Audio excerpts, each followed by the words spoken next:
Hello students, अस्सलाम वालेकुम। उम्मीद है आप सब खैरियत से होंगे। हमने अपने लास्ट लेक्चर में सेकेंड ईयर मैथमेटिक्स के एक्सरसाइज 6.7 स्टार्ट की थी और उसके क्वेश्चन नंबर 1 के कुछ पार्ट्स किए थे। आज भी हम एक्सरसाइज 6.1 का क्वेश्चन नंबर 1 के ही कुछ पार्ट्स करेंगे, क्योंकि ये एक्सरसाइज मैंने आपको बताया कि एक्सरसाइज 6.3 के बाद सबसे लॉन्गेस्ट एक्सरसाइज है। इस एक्सरसाइज में हमने क्या स्टडी किया था लास्ट एक्सरसाइज के अंदर, लास्ट क्लास में हमने कहा था आपसे कि अगर दो फंक्शंस मल्टीप्लाई हो रहे हों तो उनके ऊपर हम u इंटू वी का फॉर्मूला लगाएंगे, और अगर कोई ऐसा फंक्शन हो जो कि इंटीग्रेट ना ही हो सके तो उसको हम क्या करेंगे, उस पर भी u इंटू वी का फॉर्मूला लगाएंगे। उस सूरत में उस फंक्शन को हम ले लेंगे u और v हम ले लेंगे 1। जैसे मैंने आपको एक सवाल करवाया tan इनवर्स x का, एक सवाल करवाया मैंने आपको ln x का। तो u और v का फॉर्मूला लगेगा। u को हमने आपको क्या बताया था कि u को हमेशा डेरिवेटिव निकालते हैं और v को हमेशा इंटीग्रेट करते हैं। मैंने क्वेश्चन नंबर 1 का एक पार्ट चूज़ किया है, पार्ट नंबर 7। काफ़ी बड़ा पार्ट है, इसमें आपको बहुत सारी चीज़ें सीखने को मिलेंगी। तो इस पार्ट की वजह से, इस पार्ट को करने के बाद बहुत सारे पार्ट्स जो क्वेश्चन नंबर 1 में हैं, क्वेश्चन नंबर 1 में टोटल पार्ट्स जो हैं स्टूडेंट्स वो हैं 10। तो मैं समझता हूँ कि आप कुछ पार्ट्स ख़ुद भी कर सकेंगे इस एक पार्ट के बाद। चले देखते हैं question number 1 part 7, integrate x4 sin square x dx। अब मैंने आपको बताया था कि आप एक फंक्शन को u लेंगे और एक को लेंगे v। u आप उसको लेंगे जिसका आप डेरिवेटिव इजीली निकाल सकते हैं, और v आप उसको लेंगे जिसको आप इंटीग्रेट इजीली कर सकते हैं। अब अगर आप इस केस में, मैंने इस केस में u लिया x4 और v लिया sin स्क्वायर x। क्यों लिया ऐसा मैंने काम क्यों किया है? क्योंकि देखें u का डेरिवेटिव जब आप x4 का डेरिवेटिव निकालेंगे तो हो जाएगा 4x3। अगर आप u x4 नहीं लेते, अगर आप v x4 ले लेते तो x4 की इंटीग्रेशन क्या होती है, x5/5। ये सवाल फिर कभी ख़त्म ही नहीं होता, क्योंकि एक दफ़ा x5/5 आया, दूसरी दफ़ा x6/, फिर x7/7, फिर x8/8। यहाँ पर मैंने u ले लिया x4 sin स्क्वायर x ले लिया v। इससे आपका सवाल, इसके बावजूद भी क्वेश्चन बहुत बड़ा है देखें, लेकिन इससे क्वेश्चन का एंड हो जाएगा। अगर आप ये लेते v और ये लेते u, आपके क्वेश्चन का एंड ही नहीं होता। तो आप फंसेंगे, आप कभी u लेंगे किसी फंक्शन को, कभी v लेंगे, और उसको जब आप देखेंगे कि यार कौन सा फंक्शन ऐसा है जो कि u हम ले लें तो वो सूटेबल है और v ले लें तो हम वो सूटेबल है। स्टूडेंट, ये चीज़ सिर्फ और सिर्फ प्रैक्टिस से आएगी। आप जितनी ज़्यादा प्रैक्टिस करेंगे, एक वक्त आएगा आपको खुद ब खुद समझ में आ जाएगा कि आप किसको u लें और किसको v लें। चलें, इस केस में मैंने लिया है u को ले लिया x4, तो u का हम हमेशा डेरिवेटिव निकालते हैं। du/dx क्या हो जाएगा, x4 का डेरिवेटिव क्या होता है 4x3। v मैंने ले लिया sin स्क्वायर x, तो integrate sin square x dx। आप जानते हैं sin स्क्वायर x का इंटीग्रेशन नहीं होता, बट हम sin स्क्वायर x को एक फॉर्मूले में कन्वर्ट करते हुए आ रहे हैं पीछे से। sin स्क्वायर x किसके बराबर होता है, 1/2 - 1/2 cos 2x dx। तो 1/2 dx मल्टीप्लाई हो जाएगा इससे, 1/2 इंटीग्रेट dx माइनस 1/2 बाहर ले लें, integrate cos 2x dx। 1/2 dx का इंटीग्रेशन क्या होता है, x होता है, आपको पता है, minus 1/2 cos 2x। cos x का इंटीग्रेशन क्या होता है, sin x। cos 2x का क्या होता है, sin 2x/2। डेरिवेटिव में एंगल के डेरिवेटिव से मल्टीप्लाई करते हैं और इंटीग्रेशन में एंगल के डेरिवेटिव से डिवाइड करते हैं। तो एंगल यहाँ पर क्या है 2x का डेरिवेटिव होता है 2, तो sin 2x/2। 1/2x माइनस 2 2 4 हो गया, 1/4 sin 2x प्लस c। तो अब आपके पास u भी आ गया और v भी आ गया, डेरिवेटिव ऑफ u भी आ गया और इंटीग्रेट v भी आ गया। अब आपको पुट करना है इसको फॉर्मूले में। फॉर्मूला क्या है, u.v is equals to u multiply by integrate of v minus integrate derivative of u multiply by integrate of v whole के ऊपर dx। क्या मतलब है इसका देखते हैं इसको। u आपके पास क्या है, x4 dot means multiply, integrate of v आप पहले ही निकाल चुके हैं। क्या निकाला है, 1/2x minus 1/4 sin 2x। u time integrate of v आपने रख दिया माइनस, ये आ गया माइनस फॉर्मूले का। इंटीग्रेट डेरिवेटिव ऑफ u आप पहले निकाल चुके हैं। x4 का डेरिवेटिव क्या होता है, 4x3। Multiply by integrate of v आप पहले ही निकाल चुके हैं, 1/2 माइनस 1/4 sin 2x dx। यहाँ तक आप पहुँच गए। अब आपको इसको सिंप्लीफाई करना है, फिर देखते हैं कि असल शिकल क्या निकल कर आती है। ये पूरा तो इंटीग्रेट हो ही चुका है, इससे तो आपकी जान छुटी है, आपको सिर्फ और सिर्फ मल्टीप्लाई करना है। x4 को आप x से मल्टीप्लाई करेंगे तो वो क्या हो जाएगा x5, तो ये हो गया 1/2 x5 माइनस x4 को इससे मल्टीप्लाई करेंगे हो जाएगा 1/4 x4 sin 2x। अंदर आ जाइए, 4x³ इंटू 1/2 x मल्टीप्लाई हो रहा है dx, इंटीग्रेशन का साइन लगा दिया, फिर माइनस ये 1/4 ऐसे लिखा हुआ है 4x³ sin 2x से भी मल्टीप्लाई हो रहा है dx। अब आगे चलते हैं, देखें ये 2 से ये 2 कट रहा है, तो ये आपके पास एज इट इज आ गया 1/2 x5 minus 1/4 x4 sin 2x minus ये जो आपके पास आपने काटा था अभी 2, इसको बाहर निकाल लीजिए, अंदर क्या बचेगा x³ इंटू x क्या होता है x4 होता है, x4 dx ही आ गया माइनस ये देखें इस 4 को आप बाहर निकालेंगे तो ये 4 से 4 कट जाएगा, तो बाकी क्या बचेगा x³ sin 2x। और आगे चलते हैं 1/2 x5 minus 1/4 x4 sin 2x minus 2 ऐसे ही आ गया, x4 की इंटीग्रेशन क्या होती है x5/5, ये भी हो गया, ये माइनस x³ sin 2x आपने ऐसे लिख दिया। और आगे चलते हैं 1/2 x5 ऐसे ही आ गया, माइनस 1/4 x4 sin 2x ऐसे आ गया, माइनस 2/5 x5 इंटीग्रेट हो चुका है, minus minus plus integrate x³ sin 2x dx। अब ये पूरे का तो काम ख़त्म हो चुका है, अब क्या बाकी बचा x³ sin 2x, इसको हम अलग से लिख लेते हैं, इसको एक साथ एक्सक्यूज़ मी इसको एक साथ लेके चलाएंगे, बिला वजह बार बार लिखते रहे, आखिर में इसको मिला देंगे। तो हमें इसको इंटीग्रेट करना है, सिर्फ हमारा ये चीज़ बाकी बचा, हम लिख देंगे consider integrate x³ sin 2x dx। अब स्टूडेंट आप देखें हमारा सवाल था x4 sin स्क्वायर x, अब ये आ गया यहाँ पर x³ sin 2x, अगेन दो फंक्शंस मल्टीप्लाई हो रहे हैं, तो जब तक दो फंक्शंस मल्टीप्लाई होते रहेंगे उस वक्त तक आप u इंटू वी का फॉर्मूला लगाते रहेंगे। अब आप u फिर ले लीजिए x³, तो x³ का डेरिवेटिव क्या होगा 3x², v ले लीजिए आप sin 2x, sin 2x की इंटीग्रेशन होती है minus cos 2x/2 plus c। क्यों? क्योंकि sin x का इंटीग्रेट क्या होता है माइनस cos x, तो sin 2x का क्या हो जाएगा माइनस cos 2x/2। अब फिर फार्मूला लगाना पड़ेगा आपको, दोबारा फार्मूला लगा दिए u इंटू वी, u आपके पास क्या आ गया x³ dot integrate of v minus cos 2x/2 minus फॉर्मूले का integrate derivative of u, derivative of u आपने क्या निकाला 3x², ये लिखा है, multiply by integrate of v आपने क्या निकाला है माइनस cos 2x/2 dx।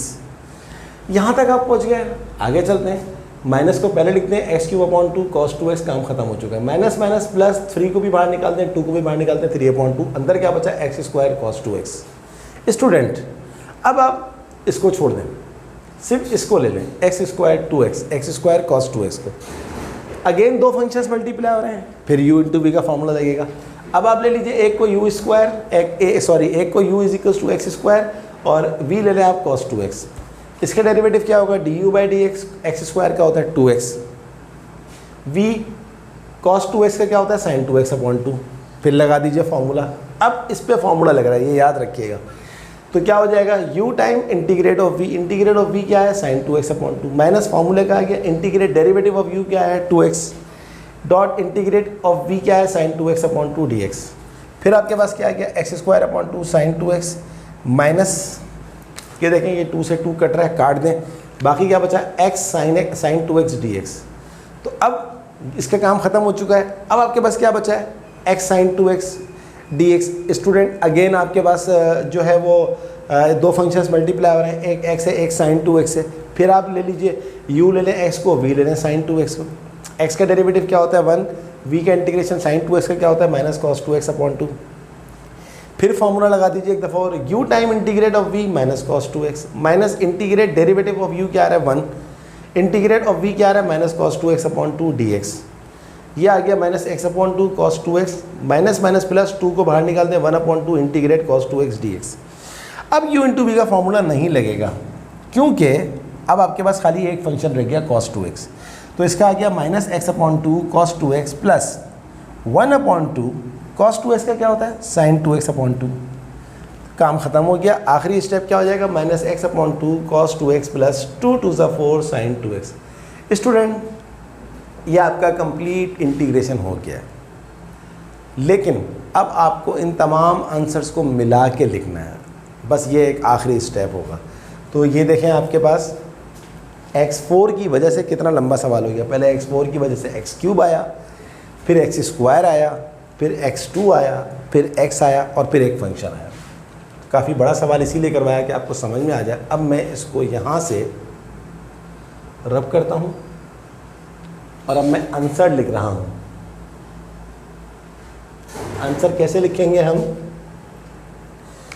कहाँ से शुरू किया था हमने? यहाँ से 1/2 excuse me x5 minus 1/4 x4 sin 2x minus 2/5 x5 plus इसको हमने इंटीग्रेट किया था। तो जब हम इसको इंटीग्रेट करते करते करते करते करते करते यहाँ तक पहुँचे थे, तो यहाँ तक जब हम पहुँच गए थे तो अब इसको यहाँ लिखेंगे, ब्रैकेट लगा दीजिए, minus x³ upon 2 plus cos 2x plus 3/2। फिर हमने x² cos 2x को इंटीग्रेट किया था। जब हमने x² cos 2x को इंटीग्रेट किया था तो हम यहाँ तक पहुँच गए थे। ये देखिए x²/2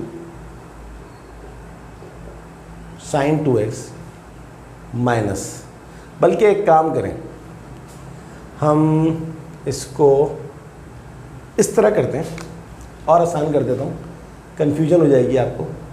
दोबारा चलते हैं। यहाँ तक तो हो गया था। इसका आंसर हमारे पास क्या आया था? इसका आंसर हमारे पास आया था x³ का यहाँ तक। तो हम इसको ऐसे लिख लेते हैं as it is, minus x³ upon 2 cos 2x plus 3/2 x² cos 2x dx।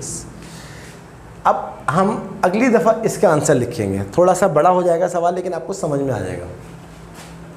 1/2 x5 minus 1/4 x4 sin 2x minus 2/5 x5 x³/2 cos 2x plus 3/2 multiply by x² cos 2x का आंसर। यहाँ से देखें, इसका आंसर आपके पास क्या आया था? ये आया था। क्या आया था आपके पास? x²/2 sin 2x minus integrate x sin 2x dx। ये ज़्यादा आसान हो गया। अब आगे चलते हैं, इसको मज़ीद लेके जाएंगे आगे, आखिरी स्टेप तक जाना है। अब देखिए, इसमें कुछ ना कुछ ऐड सब्ट्रैक्ट भी हो रहा है, तो हाथ के हाथ उसको ऐड सब्ट्रैक्ट भी करते हैं। देखिए, ये है हमारे पास 1/2 x5 माइनस 2/5 x5। अगर आप 5 और इसका एलसीएम दे लें तो ये हो जाएगा हमारे पास 2 5 = 10, 5 2 = 10, 2 2 = 4 x5। 5 माइनस 4 1 1/10। तो हमारा पहला जो आंसर आ गया इसका 1/10 x5। फ़ायदा क्या हुआ? ये वाली टर्म और ये वाली टर्म सिंप्लीफाई होकर छोटा हो गया। अब हम आगे चलते हैं। Minus 1/4 x4 sin 2x minus, ये तो हम पहले ही कर चुके हैं solve, x³/2 cos 2x plus 3/2। बल्कि आप एक काम करें, इसको मल्टीप्लाई करते हैं हाथ के हाथ, तो ये हो जाएगा 2 2 = 4 x² sin 2x माइनस इसका इंटीग्रेशन, बल्कि 3/2 इससे मल्टीप्लाई भी होगा, माइनस 3/2 और इसका जो हमारे पास इंटीग्रेशन आया था x sin 2x का। x sin 2x हमारे पास क्या है? ये है। तो x sin 2x का जो हमारे पास आंसर आया था वो आप देख लीजिए यहाँ पर, x sin 2x का वो आया था हमारे पास ये, minus x/2 cos 2x plus 1/4। ये रहा, ये पूरा आंसर आप एज इट इज़ लिख देंगे तो ये आ जाएगा आपके पास minus x/2 cos 2x plus 1/4 sin 2x। थोड़ा सा बड़ा सवाल हो गया। बड़ा सवाल स्टूडेंट लिया ही इसलिए है कि आपको ज़्यादा से ज़्यादा अच्छा समझ में आ जाए, और कोई वजह नहीं है। 1/4 sin 2x अब आप यहाँ लिख दें। बस अब ये टूवर्ड्स दी एंड चल रहा है। 1/10 x5, 1/4 x4 sin 2x, x³/2 cos 2x, 3/2 x² sin 2x, minus minus plus 3/4 x cos 2x, minus plus minus 3 1 3, 4 2 8 sin 2x plus c. This is your final answer. So I hope you understand. काफ़ी बड़ा part था, तो इसमें मैंने आपको ये दिखाया है कि जब तक u इंटू वी का फॉर्मूला लगेगा उस वक्त तक आपने u इंटू वी का फॉर्मूला लगाना है। सही है स्टूडेंट? कुछ पार्ट्स आप भी करें, मैं अभी क्वेश्चन नंबर 1 के 1-2 पार्ट्स और करवाऊँगा, उस वक्त तक करवाऊँगा आपको जब तक मैं समझूंगा कि हाँ अब आपको समझ में आना लगा है। So I hope you understand today's class. Kindly subscribe my channel, share my videos to other students as well, and never miss next class. We will continue same exercise and same questions but different parts. Hope you understand. Allah Hafiz.